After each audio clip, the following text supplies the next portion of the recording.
Hi, it's Keith here, and I'd like to share some ideas with you around gated communities and how they lock out our creativity.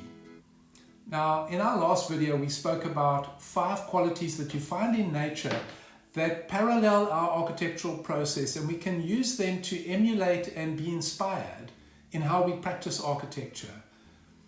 And the first 2 are implicit harmony and individuality or diversity.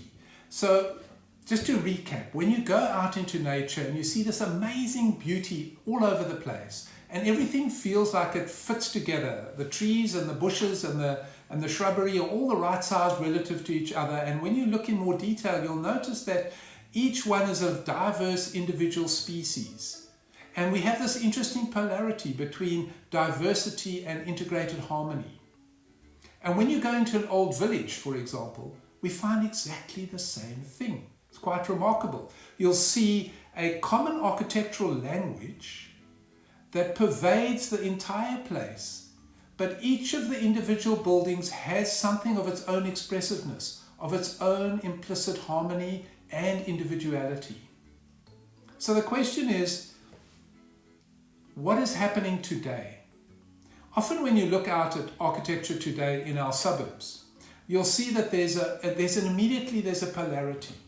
On the one hand, we have like this fruit salad of buildings where each one is different to the other. We've got raspberries and rosemaries and bananas and apples all cut up and put together in the same way as we've got one building that's next to the other and they all look different to one another.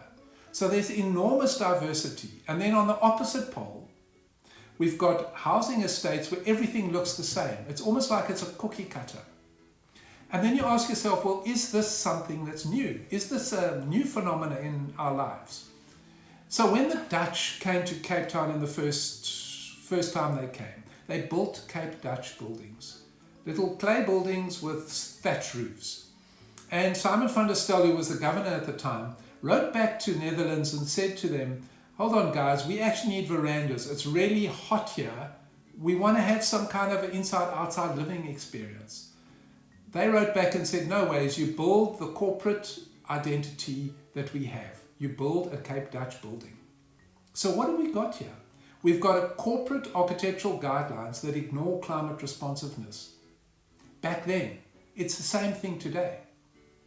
So what happens is that, well, what happens certainly in the Cape area is that Cape coastal architecture, the Cape veranda architecture, just didn't happen for a very long time because of architectural guidelines. And then you say, well, has our legacy from the past changed radically since then? Well, it hasn't actually. If you want to design something in Simonstown, you've got to pickle it in a jar of like Dutch and Victorian and Edwardian preservatives for quite some time before it's going to get approved by the council, by the municipality. So what the guidelines in the Simonstown and the area and all over Cape Town, they ask us to build watered down versions, like faux versions of the early architecture. And the question is, does it actually improve the architecture? Not really. So when you come to like, well, maybe the solution is to have something that's modern. So when you look at modern guidelines, what often happens is that the architects that design these guidelines reproduce their own style of architecture in the belief that if everybody copies them, the world will look a much better place. So we end up with a monoculture of agriculture and a monoculture of architecture. And the thinking behind the modern housing development is that because we can't create buildings that are as beautiful as we had in the past, let's just copy them. So the idea is that the depth of aesthetics embodied in the old buildings cannot be replicated today, so let's just replicate the old buildings. Let's play it safe. And if everything looks the same, nobody's going to increase or decrease our property value, so we're safe. But the problem is we don't walk around in top hats and drive in carriages drawn by horses, and we don't go to the dentist with art and aesthetics. Time's moved on, and architecture should have moved on as well, hopefully. So what's the answer? We've got this slight problem because we're looking for something that is harmonious, but also diverse. And they're opposite to one another. Diversity is the antithesis of integrated harmony. But nature achieves it, and how can we achieve that with our architectural guidelines?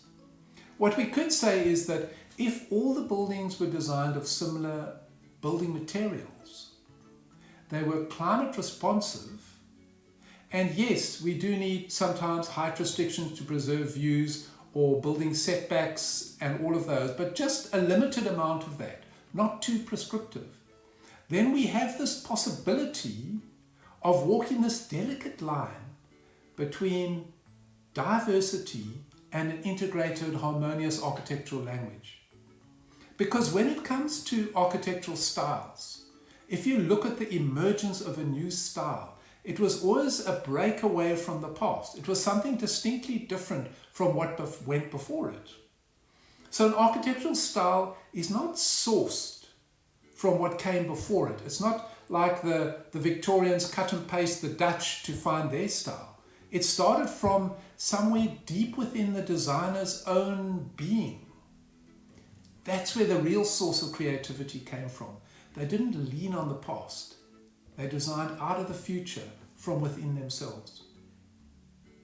So if you'd like to come to our open studios, which is the first Tuesday evening of every month, having done one of our courses, you're absolutely more than welcome, where we'll take up these themes and we'll look at our own designs, creativity, have discussions. It's really fantastic and engaging. Thank you very much.